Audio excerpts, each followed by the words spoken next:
Voces por una causa. El podcast de Entre Culturas con Julia Navarro. Hola, soy Julia Navarro y les doy la bienvenida a Voces por una causa, el podcast semanal de Entre Culturas. Y hoy vamos a hablar con una persona, la verdad que muy interesante, con Pedro Zorrilla Mirás, portavoz del cambio climático en combustibles fósiles de Greenpeace en España. Hola, Pedro. Hola, buenos días. Bueno, vamos a intentar profundizar sobre los acuerdos alcanzados en la última cumbre anual del clima y la salida de Estados Unidos del Acuerdo de París, que son dos asuntos importantes. Les voy a contar algo de Pedro Zorrilla. Es doctor en Ecología y Medio Ambiente, licenciado en Ciencias Ambientales por la Universidad Autónoma de Madrid. Ha sido investigador en Ciencias de la Sostenibilidad y consultor ambiental durante varios años. Y ahora es el responsable de la campaña de cambio climático de Greenpeace España. ¿Me dejo algo? No, muy bien, gracias. Si hay más, añádelo. Bueno, hay más. Pues añade, ya añade. Los años. Añádelo. Los años añaden experiencia, pero vamos, no ese pero es el añádelo. Resumen. Bueno, pues por ejemplo he tenido experiencias de campo en México, en Perú y en Mozambique que me han dado una perspectiva adicional que no venía en ese resumen y que tiene mucha relación con el cambio climático, porque unos de las personas que más están sufriendo los efectos del cambio climático ya son pequeños agricultores y agricultoras de estos países. Todos los años las cumbres del clima pues ocupan los titulares de los informativos, de radios, periódicos, televisiones. El resto del año nos olvidamos y es verdad que los medios pues quitan ese foco sobre el problema del cambio climático y del medio ambiente. Y en la última COP, la última cumbre del clima, que se celebró en Bakú en noviembre del año pasado, se alcanzaron acuerdos importantes. ¿Para ti cuáles fueron? Para mí hubo tres que resumen la cumbre. Y ninguno de ellos nos gustó mucho a Greenpeace. Por una parte, se aprobaron mecanismos para que funcionen mercados de carbono, que es una herramienta que a nosotros no nos convence porque en lo que se basa es que una empresa o un país puede acordar seguir emitiendo a cambio de que esas emisiones que está haciendo se supone que se van a absorber en otra parte del mundo, a cambio de pagar a el gobierno de esa zona para que conserve esos bosques o esos espacios naturales. ¿Y eso no debería estar prohibido? Eso debería estar prohibido porque solo sirve para hacernos trampas Claro, es que es una trampa, es que es una trampa. Porque se sigue permitiendo emitir y no hay ninguna garantía de que ese carbono que se pretende mantener en espacios naturales vaya a seguir allí durante 20, 30, 50 o para siempre. Años, o sea, 20, 50 años o para siempre. Hasta ahora no había un mecanismo aprobado de forma internacional y entonces se estaban empezando a hacer acuerdos de ese estilo sin el acuerdo de todos los países. Y a partir de ese año en Bakú se aprobaron algunas normas para intentar que los mecanismos funcionen de forma rigurosa. Lo que pasa es que ya sabemos que las empresas siempre aprovechan las grietas que quedan para conseguir hacerlo mal. Las empresas de los países. Sí. Este fue uno de los acuerdos. Otro de los acuerdos o de los no acuerdos más bien fue sobre uno de los temas más importantes, que es la reducción de emisiones. El año anterior en Dubái se había aprobado, todos los países acordaron que necesitamos abandonar los combustibles fósiles, que es una de las principales medidas que necesitamos. Y en Bakú al año siguiente se supone que se tenía que llegar a algún acuerdo para concretar pasos hacia ese abandono. Y no se dio ningún paso. Aquí se notó mucho la presión de países con intereses en los combustibles fósiles y de las empresas fósiles y no se llegó a ningún acuerdo. Se dejó la puerta abierta a este año, en la siguiente COP, que habrá en noviembre en Brasil. Se abrió la puerta a seguir negociando esto. Y eso es en lo que confiamos, en seguir insistiendo para que este año se tomen medidas en ese sentido. Y la tercera decisión que se tomó, que sí que es relevante y también para Entre Culturas, es sobre la financiación que los países del norte global tienen que dar a los países del sur global. En el Acuerdo de París, todos los países acordaron que los países del norte global tienen más responsabilidad en el cambio climático, porque han emitido más, han contaminado más a lo largo de la historia y además tienen más recursos económicos y más capacidad para hacerle frente. Por estas dos circunstancias, todos los países acordaron que los países del norte tienen que aportar fondos para que los países del sur puedan hacer frente al cambio climático, puedan hacer esta transición energética que tenemos que hacer de abandonar los combustibles fósiles, pero puedan también adaptarse a los cambios que ya estamos sufriendo, a los cambios que trae el calentamiento global y a los que van a venir en el futuro. Y también deberían hacer frente a lo que se llama pérdidas y daños, que son los impactos que ya estamos teniendo. Por poner el ejemplo más reciente que tenemos en España, ¿quién paga las pérdidas, todos los costes que ha causado la Dana en Valencia? A eso se le llama pérdidas y daños. Y también los países del norte deberían aportar para que los países del sur puedan hacer frente a esos impactos que ya están sufriendo. Y se llegó a un acuerdo para que los países del norte pongan una cifra de unos fondos en el año 2035. Ahora mismo ya están poniendo fondos y el acuerdo fue que se van a ir incrementando esos fondos hasta el año 2035. Lo que pasa es que el conjunto de la sociedad civil y la mayoría de los países y los países del sur global no están contentos con esa cantidad que se fijó, porque no es suficiente para hacer frente a todos los costes que enfrenta la crisis climática. ¿Los compromisos que se han adoptado hasta ahora son suficientes para abordar esta crisis? No son suficientes, no. No. ¿Qué otros compromisos habría que añadir, Pedro? Pues el principal... La clave para reducir rápidamente el cambio climático, que es lo que indican la ciencia, los estudios científicos indican que hay que reducir muy rápidamente las emisiones de calentamiento global. Y todavía, en lugar de empezar a reducirlas, aunque sea despacio, por ejemplo, en algunas regiones, en Europa o en Estados Unidos, se están reduciendo en estas últimas 2 o 3 décadas, pero se están reduciendo a un ritmo demasiado lento. Y en el resto del planeta siguen aumentando, con lo cual las emisiones globales siguen aumentando. En el año 2019, el informe de Naciones Unidas científico indicaba que para el año 2035 deberíamos reducir las emisiones un 43%, las emisiones globales del planeta. Y desde entonces han seguido aumentando. O sea que en lugar de irse reduciendo, aunque sea lentamente, vamos en la dirección contraria. Y esto está acelerando el calentamiento global y los impactos.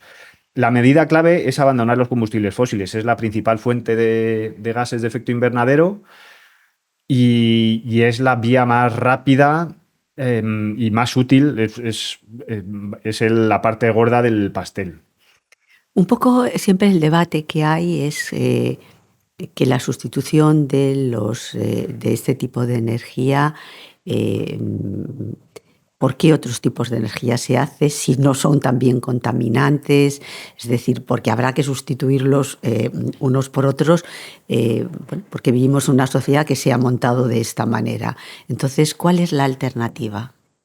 Claro, una de las cosas que necesitamos, especialmente en el norte global, es reducir el uso de energía que hacemos. Sí, pero ¿cómo lo hacemos? Que es desmesurado.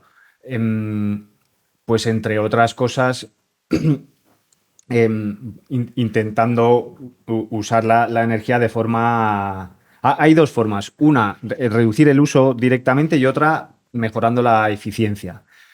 Pues que si tenemos calefacción o aire acondicionado, que no estén las ventanas o las puertas abiertas, que es una de las medidas que se tomaron con la crisis energética de Ucrania, que las tiendas no pueden tener las puertas abiertas que dan a la calle si tienen este tipo de climatización, por ejemplo, y sería similar para las viviendas o para los edificios, para todo tipo de edificios. Lo mismo con la calefacción, no ponerla en invierno muy alta y el aire acondicionado muy bajo en verano. Otro, siendo conscientes del problema y reducir los consumos que más contaminan. Por ejemplo, uno de los usos particulares que más contaminan es la aviación, los aviones. Intentar reducir los viajes en avión que no sean imprescindibles o siendo conscientes del impacto que tienen. Y la gran alternativa que tenemos son las renovables. El cambio, por ejemplo, el cambio de uso de combustibles fósiles, de gas, de petróleo, de carbón a la electricidad con renovables ya tiene un impacto en la reducción del consumo de energía porque es mucho más eficiente la electricidad que los motores de combustión. Ahí conseguimos una reducción del uso de energía también. Y ya hay numerosos estudios a distintos niveles. En España, Greenpeace hicimos un estudio en el año 2011 en el que ya demostrábamos cómo se podía abastecer España solo con energías renovables, sin necesidad de... ¿Con qué energías? Principalmente energía solar y eólica son las que tienen más potencial. En España tenemos también una parte importante de energía hidroeléctrica y con esa combinación serían las principales fuentes. Hay otras con potencial, la geotérmica y la biomasa, que también tiene potencial. Déjame hacer una pregunta que muchas personas cuando vamos por las carreteras nos hacemos, ¿no? Cuando vemos la energía eólica, esos molinos, ¿no tienen un impacto en el medio ambiente? Y esos grandes paneles solares que lo que han provocado es que muchos campesinos dejen el cultivo de la tierra y alquilen esas tierras para poner esa energía, con lo cual también tiene un efecto sobre el medio ambiente. Claro, tiene un efecto sobre el medio ambiente, por eso necesitamos hacerlo de forma eficiente y... Pues sí, pero ¿cómo se hace de forma eficiente? No, pues o sea, porque si ponemos los paneles, está claro que allí donde antes había vacas y crecía, no sé, lo que fuera, aunque fueran amapolas, ya no crecen amapolas y ya no hay vacas. Y el impacto de la energía eólica pues también lo tiene en el medio ambiente. Sí, aún así... aunque sean mejores... claro. que la energía claro. de fósiles. Hay varios puntos ahí. Hago la pregunta que nos hacemos todos cuando vamos en el coche y miramos a derecha o a izquierda. Sí. Está muy bien responder a estas dudas que nos surgen a todas las personas. Claro que tienen un impacto. Tenemos que tratar de reducirlo, pero en cualquier caso esos impactos son menores que los de la industria fósil, que las grandes minas de carbón, que las extracciones de gas y de petróleo con los derrames que provocan y especialmente con el calentamiento global que nos está llevando a un precipicio con gravísimas consecuencias. Entonces, algo de impacto van a tener, claro, y tenemos que conseguir reducirlo lo más posible. ¿Cómo? ¿Qué estamos pidiendo? Por ejemplo, hacer un mapa del territorio en el que haya zonas en el que se excluyan este tipo de renovables, especialmente las áreas protegidas o de alto valor natural, y zonas en las que se tengan que acelerar. Por ejemplo, en zonas ya antropizadas, en polígonos industriales abandonados que hay en distintas partes, en los alrededores de las ciudades. Otro tema que estamos pidiendo es que se aumente la participación de la sociedad, de la ciudadanía en las renovables. En Alemania, por ejemplo, tienen muchísimos más paneles solares en las azoteas de las viviendas que en España, cuando en España tenemos mucho más sol. Y eso nos reduciría la factura de la luz a todo el mundo. Entonces, ya está aumentando el autoconsumo solar, especialmente en viviendas individuales, pero en cambio en los bloques de pisos en las ciudades todavía es muy incipiente. Entonces, es una de las cosas que estamos pidiendo para que la gente sea más consciente, conozca más cómo funciona la energía. Además, pueden haber colaboraciones, por ejemplo, hay lo que se llaman comunidades energéticas. Son como asociaciones que se hacen entre distintos edificios para compartir energía. Entonces, por ejemplo, con un colegio, en las horas lectivas puede estar utilizando luz solar de un bloque de vecinos en el que no esté la familia porque está en el trabajo o en el colegio, y por las tardes que no hay colegio, esa luz la pueden utilizar los vecinos. Incluso se están utilizando con la participación de ayuntamientos para dar electricidad más barata a familias vulnerables. Pero después, aún así, los impactos en el territorio, además de ese mapeo para restringirlos en ciertas zonas, los paneles, por ejemplo, los molinos eólicos, el principal impacto que tienen es en las aves. Se pueden tomar medidas para que las aves vean el molino y no se metan y las agredan. Y una vez solventado ese problema, los molinos son bastante compatibles con cualquier otro uso que hubiese antes en el territorio de ganadería o agricultura.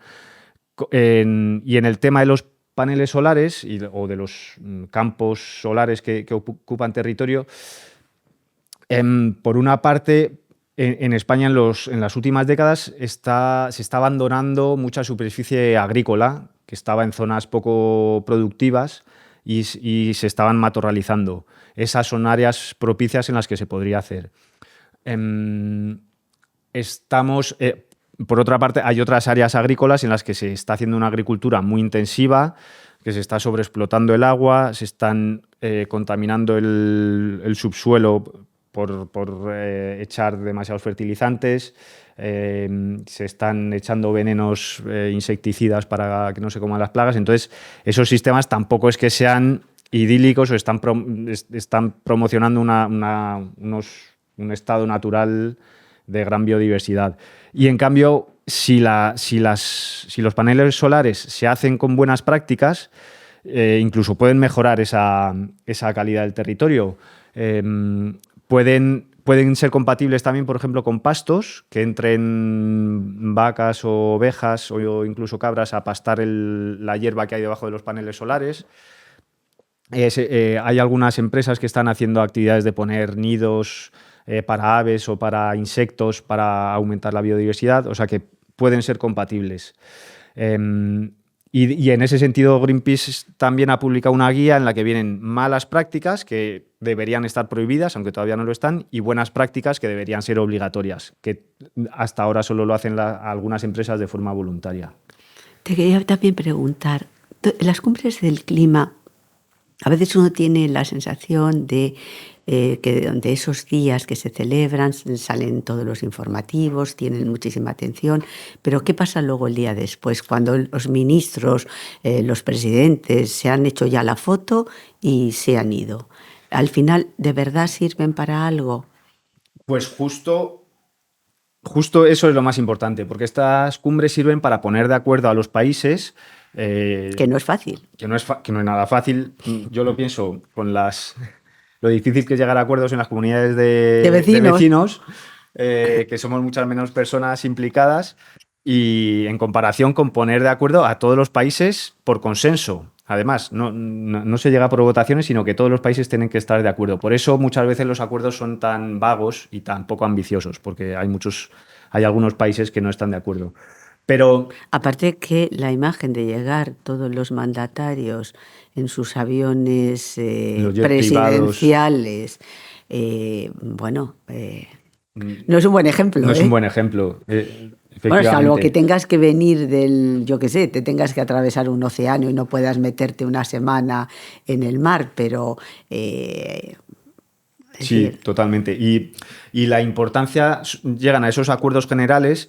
Y lo que tienen que hacer después es, efectivamente, en ese viaje de vuelta, en cuanto llegan a su país, empezar a cumplir con esos compromisos, que es lo que no ocurre. Naciones Unidas no tiene una forma de obligar a los países a cumplir esos compromisos. Tienen que ser los propios países los que los cumplan. Y hasta ahora no se están cumpliendo. La semana pasada, precisamente el 10 de febrero, tenía los gobiernos los 195 países que han firmado el Acuerdo de París, presentar sus objetivos de reducción de emisiones para el año 2035. De los 195 países lo han presentado 12 países. Entonces, una cifra desoladora. Eso es. Todavía hay tiempo para que los presenten antes de noviembre, pero claro, es una muestra de la ambición, de la falta de ambición. Los tendría que haber presentado o antes o como tarde ese día y con unos compromisos de reducción de emisiones alineados con la ciencia. Y de nuevo, esos compromisos de emisiones no cumplen con la ciencia, indican que vamos a un calentamiento mayor del 1,5 grados. Entonces, la ciudadanía, la sociedad civil, tenemos mucha responsabilidad en exigir a nuestros gobernantes en que cumplan esos compromisos. Y eso es lo difícil, que en el día a día después cumplan. Y de repente, si todo esto fuera poco, tenemos el nuevo presidente de Estados Unidos, Donald Trump, que ha sacado del Acuerdo de París a Estados Unidos. ¿Qué impacto puede tener esta decisión en esos esfuerzos globales contra la lucha del cambio climático? Pues puede tener un impacto desastroso, especialmente si arrastra a muchos países y a muchas empresas. Hasta ahora, el movimiento climático ha conseguido que muchos países y muchas empresas se den cuenta de la gravedad del cambio climático. Bueno, mucha gente ya lo está comprobando por sí misma y sí que se están haciendo esfuerzos. La revolución de las energías renovables ya está en marcha y dado que son más baratas que el resto de las energías, esa transición a las renovables ya es imparable, pero está la importancia de la velocidad. Y ahí, pues claro, este retraso, lo que indica la ciencia es que si en el año 2030 ya hemos emitido muchísimo CO2 a la atmósfera, ya se va a llegar a ese 1,5 grados de forma irremediable. Pero ¿se pueden cumplir los objetivos que se han ido adoptando en estas cumbres sin la participación de un país clave como es Estados Unidos? Bueno, se podrían conseguir, lo que indican los estudios, pero si todos los gobiernos tomasen de verdad una acción ambiciosa.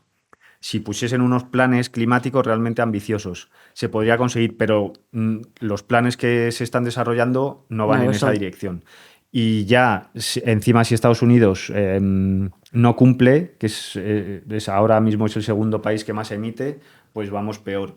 Aún así, incluso dentro de Estados Unidos, muchos gobiernos de los estados y de muchas ciudades van a seguir tomando medidas a favor de la reducción de emisiones. Incluso algunos de los estados en los que más renovables se están instalando son estados republicanos, en los que está gobernando el partido de Trump. O sea que... hay esperanza. No podemos perder la esperanza, pero tenemos que luchar, pero tenemos muchos problemas. En Estados Unidos, por ejemplo, Greenpeace, acabamos de ser denunciados por una empresa por unas protestas que hubo en el 2016 contra un oleoducto y nos piden $300 millones de multa.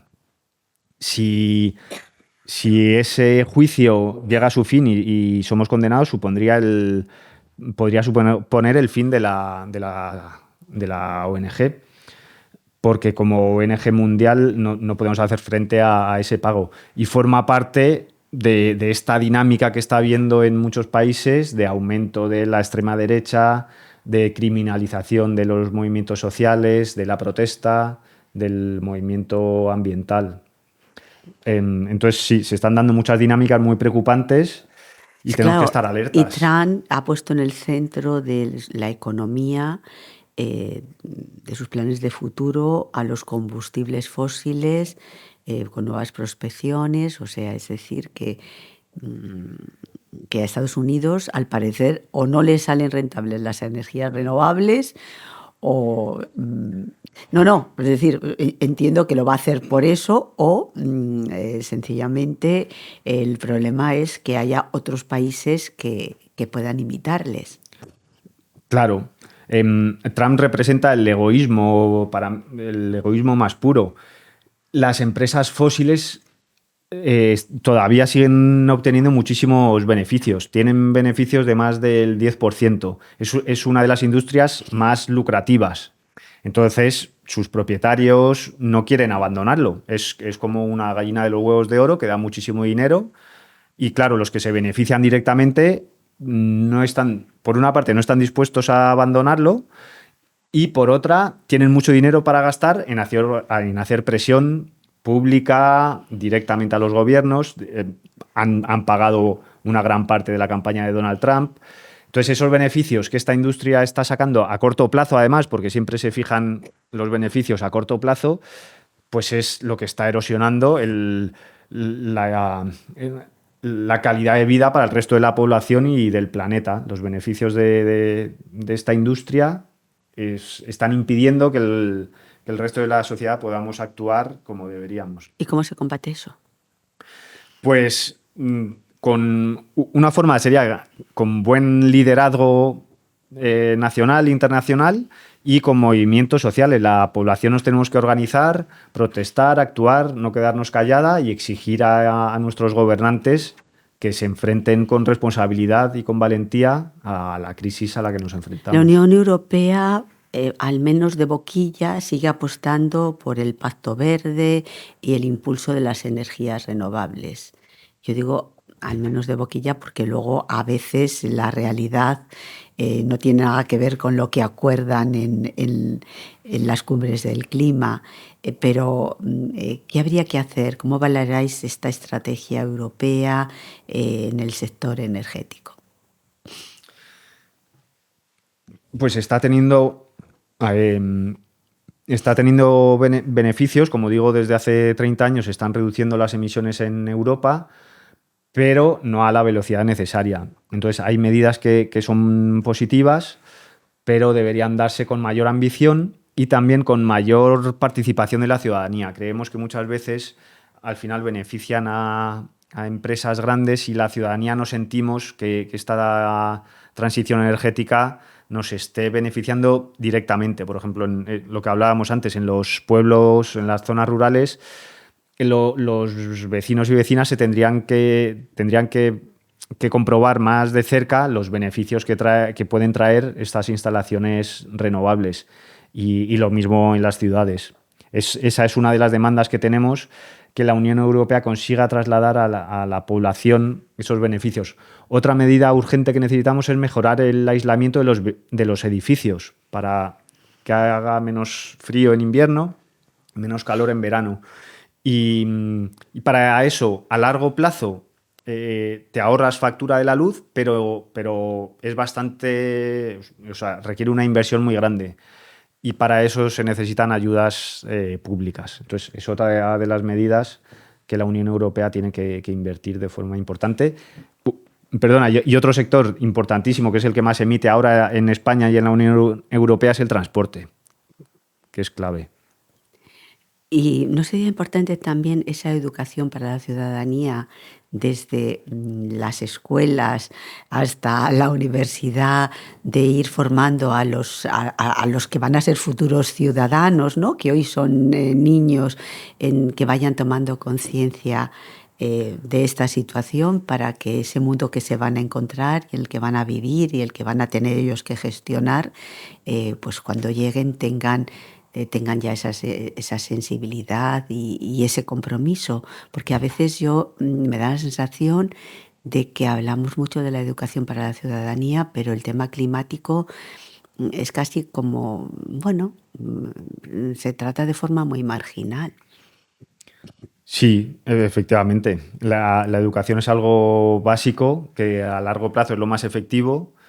Y bueno, se hacen intentos y experimentos y cambios, pero efectivamente se nota que se necesita más, sí. En estos últimos años estamos viendo cómo TikTok y estas nuevas aplicaciones están teniendo una influencia enorme generaciones más jóvenes. Claro. Y O sea, habrá que buscar nuevas formas de dirigirse a los jóvenes, pero sí. porque en TikTok también te encuentras gente que son negacionistas del cambio climático y también personas que son activistas de la lucha contra lo que está sucediendo. Pero yo, fíjate, además de las redes sociales, pienso más en la educación en las escuelas. Sí, totalmente. Se tendría que dar más las consecuencias y todas las soluciones que tenemos en nuestra mano. O sea, que tenéis que ir más a los colegios. Efectivamente. Ojalá pudiéramos ir más también y tener más recursos para ello, que muchas veces es lo que falta, sí. Porque a veces yo creo que esas generaciones del futuro bueno, pues van creciendo sin estar totalmente sensibilizados con lo que con el mundo que se les va a venir encima si seguimos así. Sí, igual que con las desigualdades, ¿no?, que existen en distintas partes, vamos, dentro de cada país y entre unos países y otros, la importancia que tiene la migración dentro del planeta y otros problemas, Y también efectivamente. la emigración climática, ¿no? Sí, eso es, que está provocando ya muchas migraciones dentro de los países y entre unos y otros, sí. ¿Cuáles son los países que están siendo más afectados por el cambio climático? Pues mira, es una pregunta complicada. Acaba de salir un estudio en el que sitúa a España como el 8º país que más impactos ha sufrido en los últimos 20 años. Pero digo que es complicada porque van apareciendo diferentes estudios y estas listas de países van cambiando. Y es porque en los países con menos recursos se conocen menos esos impactos. Hay menos formas de medición y, por ejemplo, los impactos económicos son menores porque tienen menos riqueza y las catástrofes destruyen menos edificios, menos infraestructuras. Pero en términos del coste de vida que tienen para las personas, son mucho más altos en estos países más vulnerables. Entonces es difícil de medir, pero de lo que no hay duda es que está afectando a todos los países del mundo y de forma muy trágica en todas las personas. Está afectando a personas que dependen de la agricultura por las sequías, a zonas afectadas por incendios, a las olas de calor, que en España produce muchas muertes cada año y afecta de forma muy especial a las personas más vulnerables, a personas que tienen enfermedades, que tienen más difícil hacer frente a ese calor extremo y las grandes inundaciones y catástrofes, como hemos visto con la Dana de Valencia, que ha afectado en España a miles de familias, y las consecuencias trágicas que ha tenido y que sigue teniendo, porque muchísimas familias siguen sin recuperarse de lo que pasó en Valencia. O sea que... Pues muchas gracias, Pedro, por aceptar la invitación de Voces por una Causa, a todos ustedes por acompañarnos en este episodio y, no sé, ojalá salgamos hoy de esta emisión todos más conscientes de la importancia que tiene que cuidemos entre todos nuestro planeta, que es cosa de todos, ¿no, Pedro? Sí, para terminar con un poco de esperanza, es que tenemos los medios para salir de la crisis climática. Lo que necesitamos es ponernos en marcha, aplicarlos y ponerle muchas energías a ello. Así que se puede, pero tenemos que conseguirlo, que lucharlo y que insistir. Y que exigirlo. Eso es. Exigirlo nosotros como ciudadanos. Eso es. Pues muchísimas gracias y hasta el próximo episodio de Voces por una Causa. Voces por una Causa, el podcast de Entre Culturas con Julia Navarro.